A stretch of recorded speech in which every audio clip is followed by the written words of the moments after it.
বর্তমানে চর্মরোগজনিত সমস্যা কিন্তু প্রকোপ আকার ধারণ করছে দিন দিন।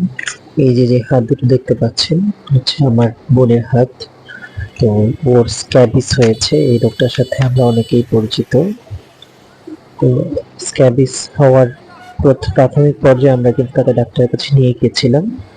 তখন স্ক্যাবিসের চিকিৎসা দেওয়া হয়েছিল, কিন্তু জানি না কেন জানি ওর হাতে ইনফেকশন হয়ে যায় এবং হাতের অবস্থা খুবই খারাপ হয়ে থাকে।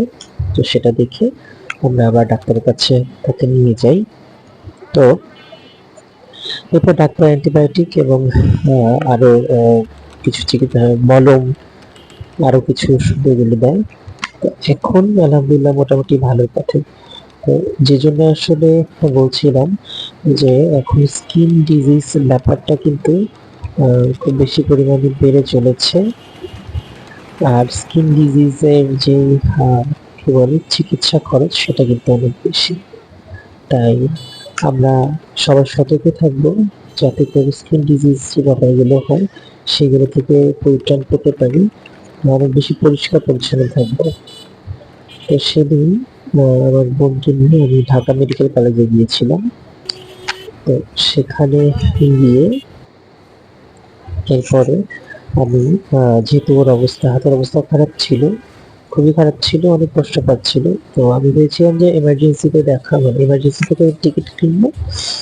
তো সেখান থেকে টিকিট কিনলে হয়তোবা দ্রুত দেখানো যাবে।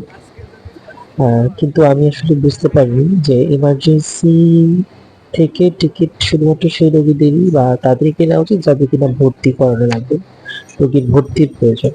কারণ এখান থেকে টিকিট কেনার পরে সেই কিন্তু আমাকে আবার শিশু বিভাগে পাঠানো হলো, তারপরে ওয়ার্ডে পাঠানো হলো, এবং শেষ পর্যায়ে কিন্তু আবার সেই স্কিন ডিজিজ যেই ডিপার্টমেন্ট আছে সেখানেই কিন্তু আমাকে যেতে হয়েছে আমার বোনকে নিয়ে। তো আলটিমেটলি আমার প্রথমেই টিকিট কিনে সেই স্কিন ডিজিজ ডিপার্টমেন্টে গেলেই ভালো হতো, অনেকটা সময় বেঁচে যেত। তো যাই হোক, আপনারা এরপরে মানে আপনারা যারা যাবেন তারা এই জিনিসটা মাথায় রাখবেন, যদি একদম অনেক বেশি সিরিয়াস কিছু না হয়, মানে ভর্তি করানো না লাগে, তাহলে বহির্বিভাগ থেকে, শিশু হোক নরমাল হোক, বহির্বিভাগ থেকে টিকিট কেটে তারপরে খুব দ্রুত ডাক্তার দেখাতে পারবেন।